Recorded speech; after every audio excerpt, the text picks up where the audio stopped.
Okay, great. Thank you everyone for logging in to our Wellness Wednesday webinar. This is a platform focused on health and wellness with guest speakers and specialists answering your questions about physical and mental well-being. My name is Zarmina and I'm delighted to be on this journey with you today. We have a very special guest with us today. Reem is one of our in-house nutrition experts. Reem is certified as a clinical nutritionist with licenses in both UAE and Lebanon. She has experience in human and therapeutic nutrition in Lebanon and UAE and holds a bachelor's degree in nutrition and dietetics from the American University of Beirut. She has experience in medical nutrition therapy in the fields of diabetes, HTA, and other related sports nutrition, and is knowledgeable in the field of precision medicine. She has knowledge in various cultural and ethnic communities, and please help me in welcoming Reem today. Thank you so much for being with us here, Reem. Great to have you and talk to you on this platform. Well, it's a very exciting topic for us today with Ramadan, the holy month of fasting coming around. And just, discussing nutrition being at the forefront and trying to be healthy with all the changes we've all had in the last few years. So that's the discussion of today. So let's jump right into it. Can you tell us, Reem, from a nutrition standpoint of view, what happens to the body when somebody is fasting, the recommended hours as we do in Ramadan? Yeah. So usually when a person is fasting, it's very similar actually to the intermittent fasting concept. But you stay fasting without water as well, because during the intermittent fasting, you can have some water. Right. So you stay without food and water for around 10 to 20 hours, depending on where you live. And when you start after your last meal, your body starts using the glucose in your bloodstream for energy. And after all the glucose is depleted, then your body starts using glycogen stores that are usually stored either in the liver or in the muscles, also to produce energy. But after all of this, so after around 8 to 10 hours, you start using the fat stores for energy. And that is very good because then you can lose fat and basically lose weight as well. So that is how the process happens. Okay, now there's a very important concept in this, which is dehydration, because you also stay without water for long periods of time. And your body cannot store water, especially the kidneys. So the way to store the water so that you don't urinate frequently or often. So what happens is eventually you're gonna have to replenish the water intake. So you need to be very hydrated during the eating hours. Like after iftar, you have to drink a lot of water to avoid dehydration. Okay, great. So does that mean things like electrolytes might help, or it's just simply drinking water more than you would in a day? Yeah, well, electrolytes, you can get them from fruits, for example. Right. If you have fruits that is rich in vitamins, electrolytes, and because especially in hot weather, you're gonna sweat, and then the sweating can lead to depletion of electrolytes as well. So you need to replenish that. Yeah, but basically the most important hydration is water. Now, other fluids can also play a factor. For example, if you have more soups, if you have juices, but not too much because they're high in sugar. So any form of fluid is also good to hydrate the body. Okay, and Reem, you mentioned, towards the end of a longer fast, your body goes into a fat burning mode, right? Even though that may be the case, we find that a lot of us struggle with weight gain during Ramadan. So what are some tips or recommendations you can make to help us stay healthy and also avoid weight gain? Yeah, so it's like, if you think of a common sense point of view, from that point of view, it's very easy to go on a diet during Ramadan because you're skipping one main meal. So instead of having 3 main meals, you're having only 2.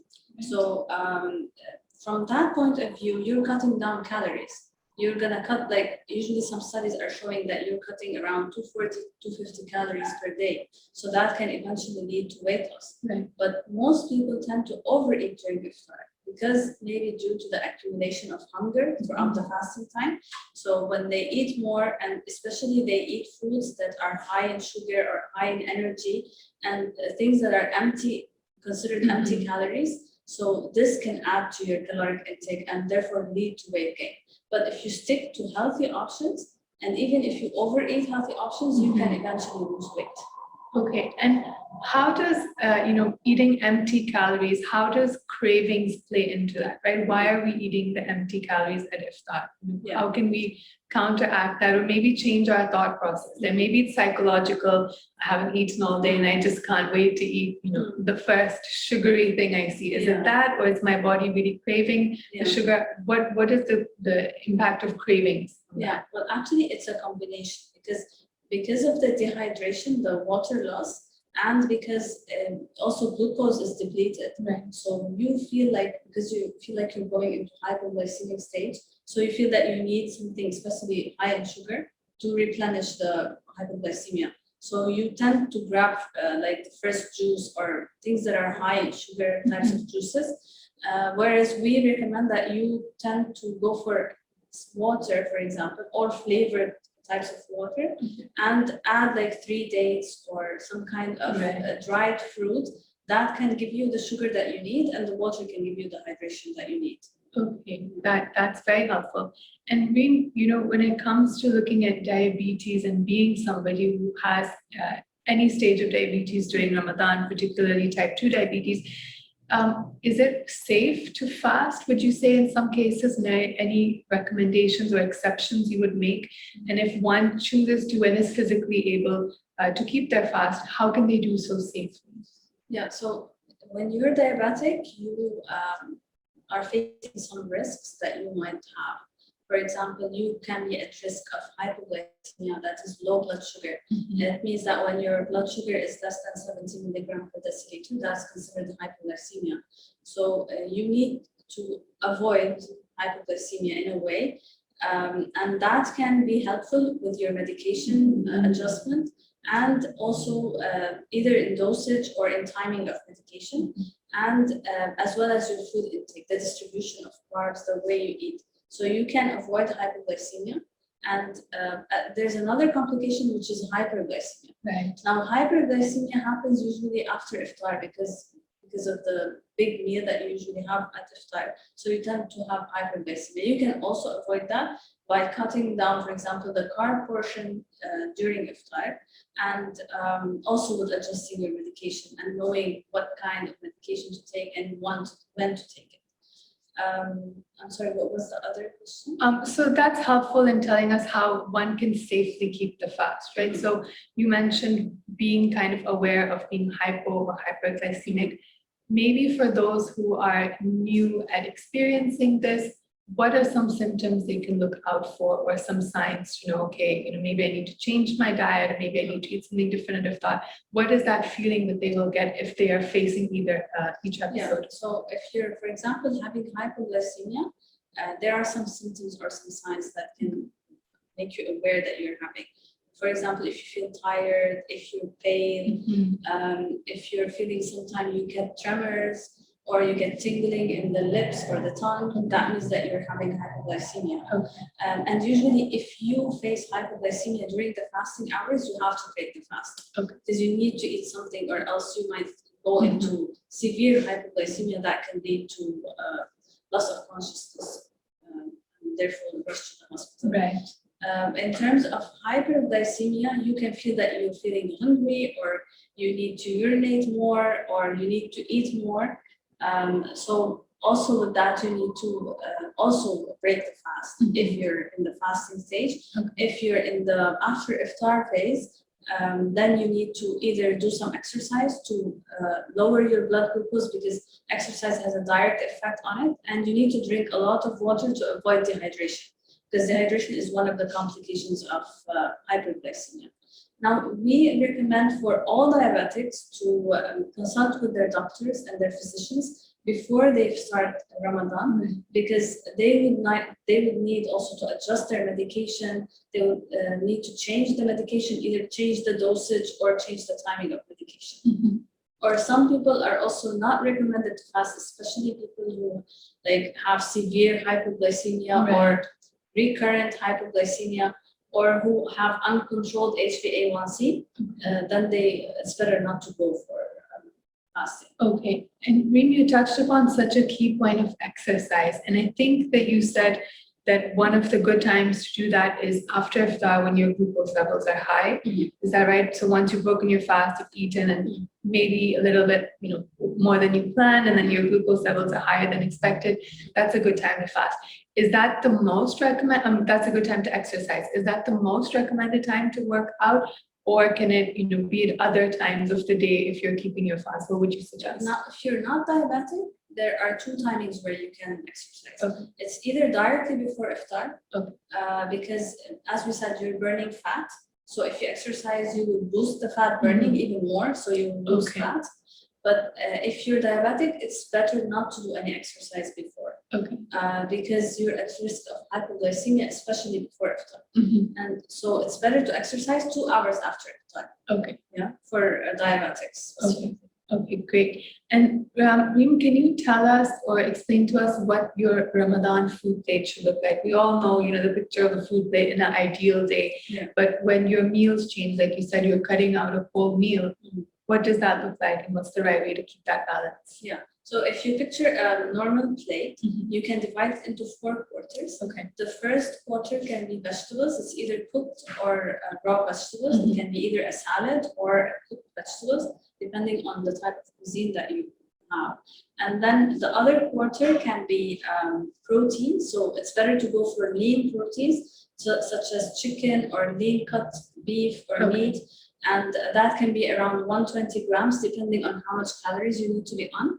And then the third quarter can be types of pulses like dal, if you're Pakistani or Indian cuisine, and beans. So that's the third quarter. And the fourth quarter can be the carbohydrate, which is rice or bread or anything that you prefer. Now, it's preferable to go for whole grain options or brown options, because especially if you're diabetic, you need the fiber to reduce the spike in blood sugar. Okay. Yeah. So instead of having the white options, go for the brown or the multi-grain or the whole grain options. Okay, so we can say things like brown rice, brown bread. I think there's even some cereals that are more oat-based. Yes. Or something that would. Exactly. Okay. But because we know that during Ramadan, it's more traditional types of foods, so we don't want them to change their lifestyle completely. It's good to have this family environment, but still cut down on the portions. That would help a lot. That's a great point. And maybe if we can give some examples. I know you make a lot of meal plans for your clients and they're multicultural. So, somebody like me right now, what groceries should I buy? What meals should I prepare? What are some good meal ideas for suhoor or for iftar? Just kind of, even if you have a busy lifestyle or you're trying to maintain a certain weight or HbA1c level, what are some go-to meals that you would recommend? Okay, so now for suhoor let's start with iftar. Depending on this food plate, now you can start as we said with water and some dates. It can be either 1 date or 3 dates depending on the size.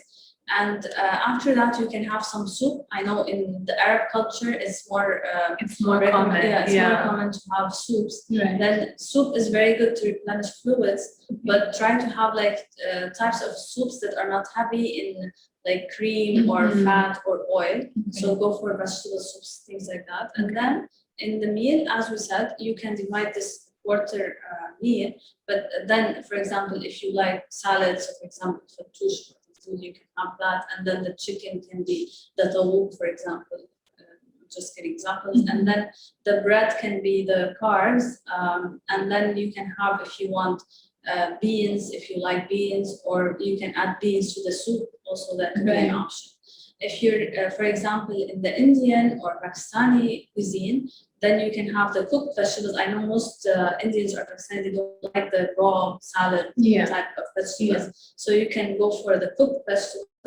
And then chicken, for example, I don't know if you like nihari or tikka, you can have that, but also stick to the healthy cooking techniques. Lesser oil, not heavy, not fried, nothing. And then for the carbs, you can have the rice. Most people like their rice, or you can have chapati or rotis, but also no ghee or not fried or anything. And then the pulses can be the dal. So that could be a good So I feel like I'm asking this on behalf of everybody. Is there a healthy way to make a chapati? How does that happen? Usually chapatis are not very unhealthy. Really? Yeah. Okay. But just don't add ghee to them. Like, Okay. don't cook them with ghee. So maybe the sprays. Cooking Use the sprays, and- or sometimes you can use the cooking pan, the non-stick pan. Yeah. So So you don't even need any you don't kind even of. need anything, and you can have it.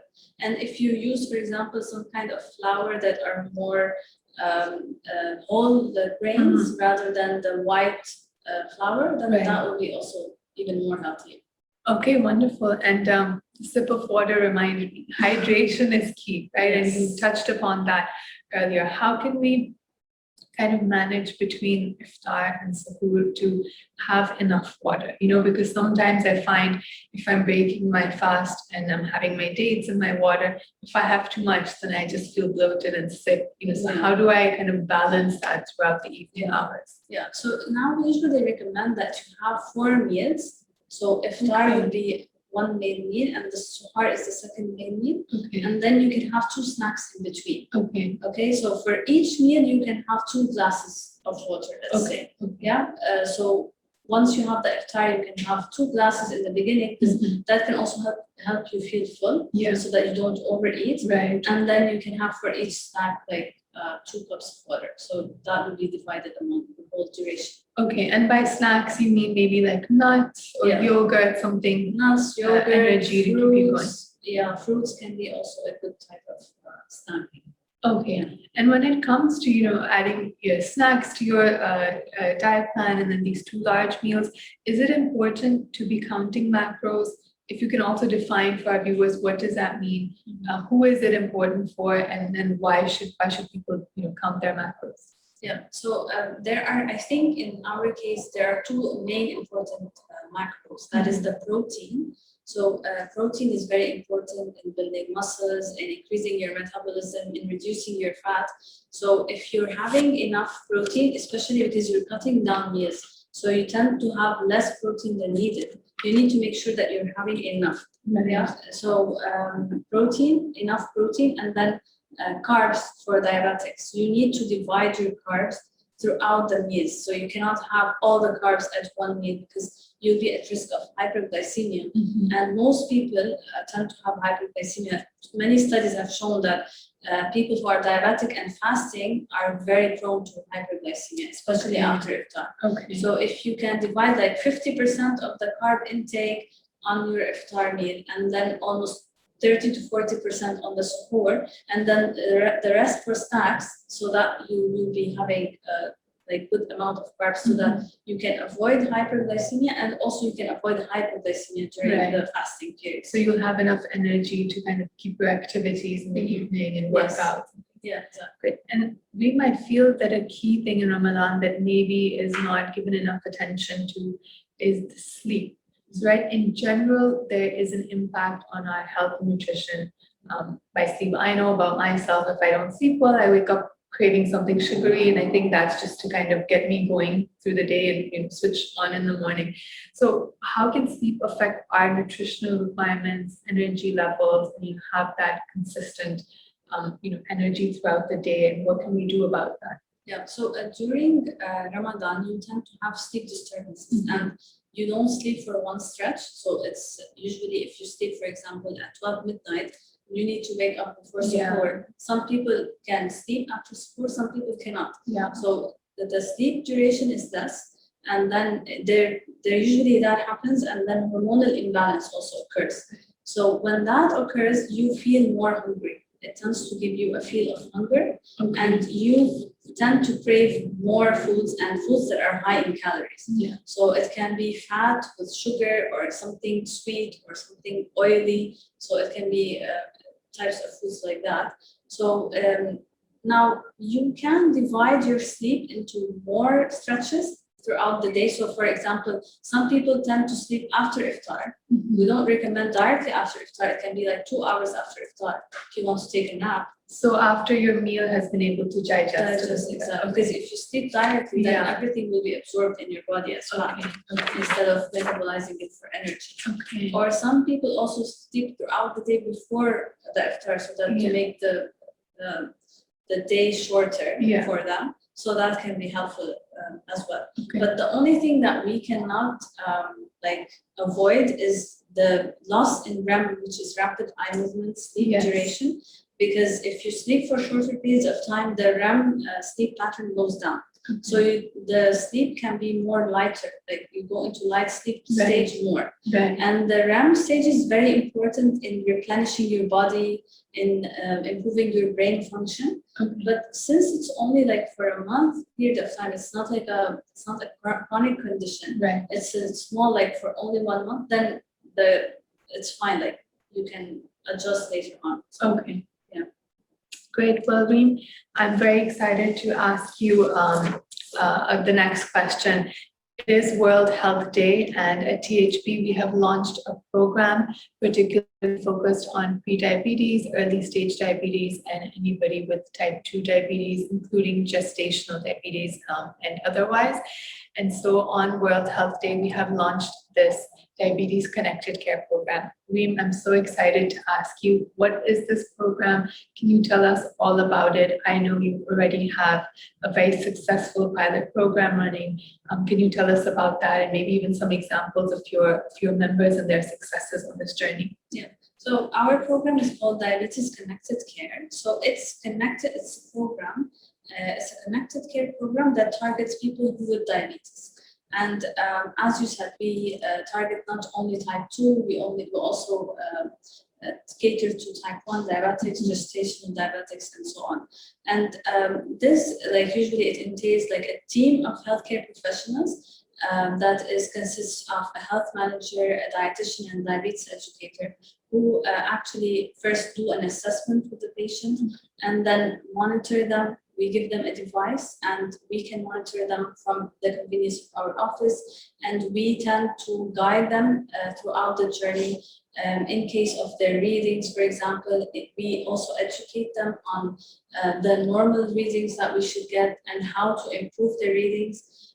We educate them on healthy lifestyle, on dieting if they need to lose weight, on self-management of diabetes, on ways to inject medication, to adjust their carb intake, for example, to do more exercise in order to improve their diabetes. So the main aim is also to get the diabetes either in control or to get them in remission stage, which means that diabetes will be gone for a period of time. So that means reversing diabetes, in fact. And we've had so many success stories. Wow. People who lost like 15 or 20 kgs, and they also went into remission, so the diabetes was reversed. And there are many studies showing that when your diabetes is reversed, you don't usually get it back unless you go into the unhealthy lifestyle again. Right. So you can reverse and you can stay diabetes free, if we can say that, for as long as you can. Wow, that's great, and that's so promising to know that, you know, if you're making, certain efforts and have the right motivation and advice and support, you can make such a change to your lifestyle. I know that your members are also using various types of connected devices. Can you tell us a bit about them? I know there's a ring and watch and the glucose meter. So how do they work? What does connected actually mean? And how does that information help you as their nutritionist and educator? So what we usually do is when we do the assessment, we know more about them. If they have any devices, we can connect because we have a platform that is the Connected Care platform, and where we can connect all of their devices. So if they have, for example, a Fitbit or an Apple Watch or a Samsung Watch, any smartwatch, we can connect to our platform and we can receive the readings from our office. So if they need, for example, also to lose weight, we can give them a scale and connect it to our platform. The glucometer is like for everybody, it's common for all diabetics, but then we can add more devices and we can track all of their vitals, and we can actually see an improvement. So if you see like a weight loss trend, then you can see the glucose also going down. So you can see the relation between two, and therefore in the improvement in health and everything. Yeah, so it's a very, as you said, it's also like it's continuous motivation, continuous monitoring, and we help them basically improve their health or change their lifestyle. And speaking of continuous, can you tell us a little bit about the benefits of continuous glucose monitoring? So continuous, you mean as in the device? Yeah, as in the yeah. So also, so depending on their case as well, they might need something called continuous glucose monitoring device. It's a device that they put either on their arm or in their stomach area, where we actually see the trend of their glucose throughout the day. Okay. So it's 24/7 connectivity, and we can see it from our offices. So you can see, like, for example, once they have a certain meal, how their body reacts with or how the glucose reacts with the meal. So, and you can see the trend either going up or going down, and you can adjust their carb intake according to that as well. It's usually very beneficial for those who are type 1 diabetic or those who are insulin dependent type 2. So for those, because you need to adjust the insulin regime according to their glucose readings, and therefore also educate them on carb counting, how much carbs they need to take, and how can they adjust the insulin to the carbs portions. Okay. And about, you mentioned motivation and the success stories that you've seen in your patients. Can you tell us what role the 5-star rating plays in that, and how can that be motivational? Okay, so we have something called patient engagement rating system, where we also enter, like, in the beginning of the program, we set certain goals. Like, for example, if we want their HbA1c to reach a certain target, if we want their weight to reach a certain target, and then we monitor their all of the readings. For example, if their weight is progressing regularly, like if they reach their target, they get, for example, 1 star extra. If they reach their HbA1c target, they got another star. So based on that, we star them, we give them a star rating, and that can be also a motivation technique for the client to, in order to reach their, like, they want to improve their readings, they want to improve their HbA1c. So it's a motivational factor for them as well. Absolutely. Well, thank you so much for that, Reem. We have quite a few questions to get to, some audience questions. So let's jump right into it. I have them right here. First, I believe you may have touched upon this, but is it safe to fast if I have a history of hypoglycemia? So I'm not sure if this person is diabetic or not, but they maybe have experienced episodes on random stages or maybe the early stage. So what would you suggest for that? Now, yeah, it's better for them to consult with their doctor, but I would prefer for them not to fast. Now I know Ramadan is a very religious month, and you want to fast because of all the benefits of Ramadan, the spiritual benefits. But sometimes in some cases, it's better not to, because the health risks outweigh the benefits. Okay. So in terms of hypoglycemia, it's better not to fast, but it's better to consult with their physician. They can maybe help them with their medication adjustment so that they don't go into hypoglycemia stages. Okay, great. The next question, and I am really fond of this question because I'm someone who loves taking supplements. Should I be taking supplements, especially during the month of Ramadan? Does that make a difference? I mean, I don't know, is the effect immediate? Anyways, if you start a week in advance, will you start seeing it for that month? How does that work? Yeah. So if you mean vitamin and mineral supplements, So usually the main source of vitamins and minerals should be from food. Natural. If you feel that your food intake is not sufficient, or you're having less fruit, for example, less fruits or vegetables, then you might need to replenish that by taking vitamin supplements. Okay. So then, we recommend that you go for the other sources. Okay. But the food is the best source. Okay, great. And a similar question, but a bit more specific. Are probiotics and prebiotics necessary to take? Could you maybe define that a little bit for us, and then tell us, who is it applicable for and why should we be taking it? So now, for prebiotics and probiotics, because in our gut we have these microbiota or bacteria, the healthy bacteria in your gut. So sometimes you tend to lose that either with the type of food you're having, or if you're taking, for example, antibiotics, that can tend to kill the healthy bacteria. So you need to replenish that.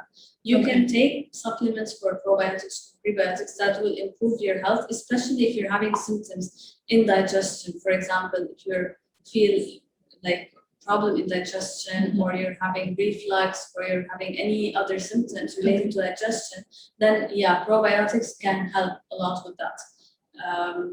But yeah, like it doesn't harm if you take them, it's not harmful. So you can take them anyway if you like. Okay, great. The next question, I'm not sure if there's any right answer, but what is the healthiest cuisine to eat? Is there such a thing as a healthier cuisine than others? Yeah, well, I believe in, because I don't believe in changing your cuisine, like changing your lifestyle drastically, but I believe in doing healthy changes to your cuisine. Okay. For example, you can be a Pakistani eating person and eat healthy as well by improving your cooking, or adding more protein, for example, or reducing the carbs. So you can do some changes to your cuisine, because I know it's very hard to change what you're accustomed to your whole life. Now, what's like preferable is going for grilled options, healthy types of fat like olive oil or nuts or things like that. But yeah, I don't really recommend changing your cuisine. So when you're making the personalized, diet plans and lifestyle plans, what are the kind of questions you ask somebody? So let's say you're making a plan for me. What questions you ask about my cuisine, my habits, my lifestyle? Yeah. So now when we do our assessment, we ask them about their food intake, their habits, what are their likes or their dislikes, and we get to have a better idea of their food intake. Now there's another thing that we do is called tracking, where the person can send us their food intake. They send us pictures of their food, because sometimes even when they tell you about their intake, it's not very accurate, because it's very personal to them. So sometimes a person can think that I'm not eating a lot, but then when I just had a few nuts here, or a snack there, and then it actually adds up to. Why do you think that is? Do you think they don't realize it themselves, or they're not aware of the maybe dense calories or fats in some items?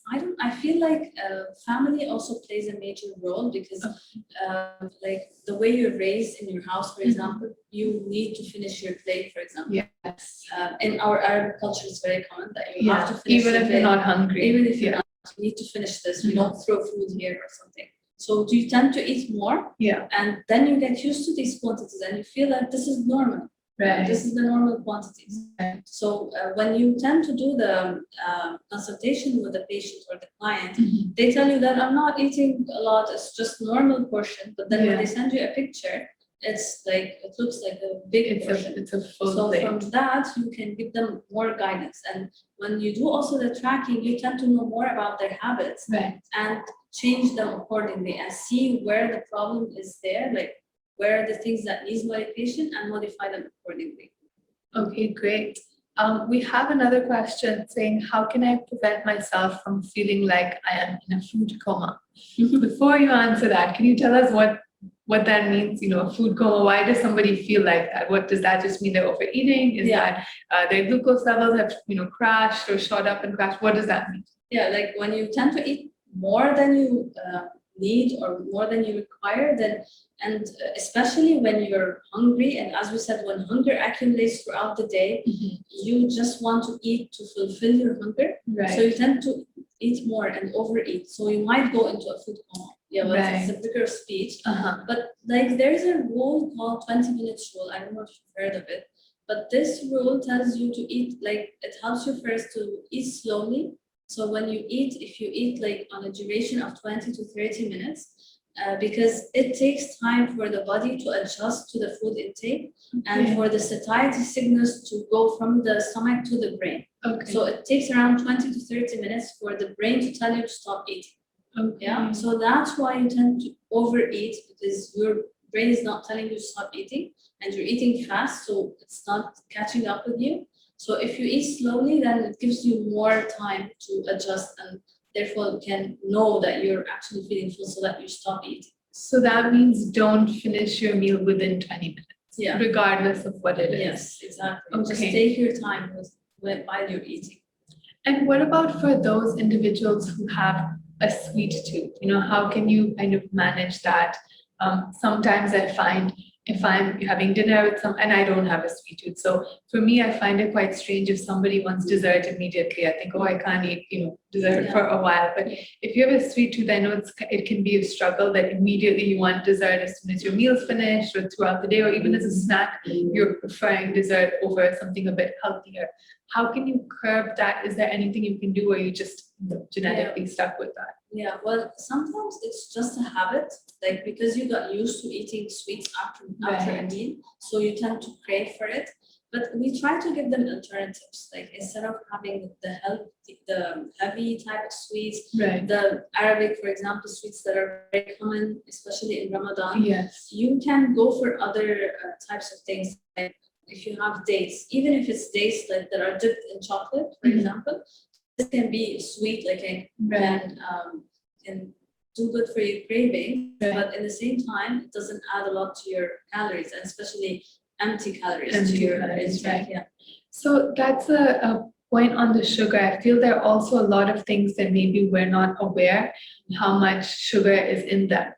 For example, with me, I've been buying this coffee from one of the shops downstairs, and they put the white mocha syrup in it, which is delicious. But I didn't realize, how much sugar and carbs is in a simple cup of coffee, and that's without me adding any extra sugar. So what are some things that we might not even realize are actually loaded with, like you say, empty calories or too much sugar and just not good for us? Yeah.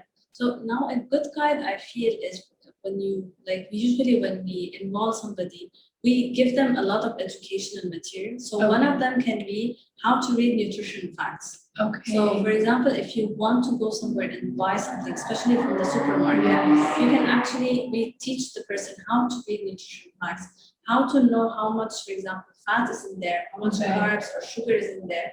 And it can be a good guide for you. For example, we tell you if the sugar is more than 5, just don't buy it. If the sugar is less than 5 grams, then that means it's fine. So it's better, to get educated on these different things. And if you want, for example, coffee, you know that the main things that can add to your calories can be either the full fat cream or milk, or the sugar and the syrup, as you said. So you can restrict that. Like you can tell them instead of the milk, can give them skimmed milk option, or syrup. You can tell them like 1 pump of syrup or 2 pumps. That can be 1 or teaspoon of sugar instead of having the full amount of syrup. Okay. So is this a 5-gram rule that you suggest that anything you pick up shouldn't exceed 5 grams of sugar? Is that a healthy way to balance it? Yeah, actually we recommend that because sugar is empty calories. It doesn't have any nutritional benefit, no vitamins, no minerals, nothing. So any sugar you're having is just empty calories that has nothing, doesn't add any benefits to you. So it's better to stick to the 5-gram rule. So 5 grams means 1 teaspoon of sugar. Okay. So it's like as if you're having 1 teaspoon of sugar in your diet. So that's fine if you have it. Okay. Like once a day or twice a day. Okay, that sounds great. We have a specific question. I think you did touch upon this before, working out before iftar. You recommended that mainly for those who are not diabetic. Is that right? Okay, great. So Reem, I just want to ask you, it's been a great session. We've gone through a lot of questions. I think there's a lot of information that everyone out there, I'm sure, benefited from, along with the exciting news of the launch of the Connected Care program. Is there any closing message you would like to share with our viewers, or maybe some recommendations or how they can get in touch with you? Now, I wanted to add something because I believe we didn't talk about the suhoor options. We spoke about iftar, but we didn't give them options for suhoor because there are the main important thing, as we said, is hydration for suhoor. So if, for example, a good perfect option for suhoor can be oats with milk and some fruits and nuts, that would be a great option. If you want, for example, to have whole grain bread, you can have that. You can add cheese, low-fat cheese, that is better to it because that can add to your protein intake as well. And drink water, which is very good, and try to avoid caffeinated beverages before iftar, because before you start fasting. Because if you have anything with caffeine, because caffeine is a diuretic, So it can lead to dehydration. So Right. in order for you to stay hydrated throughout the day, just don't have caffeine during suhoor. Okay. That would be a good tip. So better for maybe high fiber. High fiber meals. because also it slowly rises your blood glucose. Right. So you feel full for longer, and protein can also add to your satiety effect. So Yeah. cheese can be good Cheese. as well. And What are the maybe lower fat cheeses that you recommend that are safer? You know, for somebody like me, I need to be careful of the amount of fats that I consume. So what are safer options for me? Now, try to avoid processed cheeses. So anything that is processed, I don't know the types of cheeses. Like the sliced ones. Yeah, the sliced ones that you have. Try to go for the more natural types of cheeses, but always choose the low fat because cheese are very high. Okay, so always go for the low fat option. Yeah, always go for low fat. Okay, great. Cottage cheese can be a good option. Yes. It's low in fat. Okay. And yeah, mainly low fat cheeses. Okay, great. Well, that's really helpful, Reem. Thank you so much again. Just want to give you the opportunity to let everyone know how to contact you. Maybe if they have any more questions, you can always reach out to Reem. I'll let you share your details. So now the recommendations that we gave you are just general recommendations on how to be healthy during Ramadan. In case your individual doesn't suffer from any medical condition, or if you're a diabetic, but we can also go for a more personalized or tailor-made diet plan based on your history, based on your food intake, based on your cuisine preference. And you can actually ask me about that. You can get in touch with me at my email address, which is reem@thbglobal.com. And just be free to get in touch, and I will answer all of your questions. If you need more help with your diet plans, we can give you a more tailor-made and a more personalized plan. Well, thank you so much, Reem, for being here with us today. And thank you to everyone who submitted their questions, who logged into the webinar today with Reem, our nutrition expert. We hope you gained some insight from today's discussion. If you'd like to see more of these videos, please check out and subscribe to our YouTube channel. Also, I will link Reem's details in the description box below, along with the email address that she shared. So please feel free to send in your questions and reach out. We'd love to hear from you. Thank you so much. Good evening. Thanks so much, Reem. That was a wonderful session. Thank you. Thank you for having me.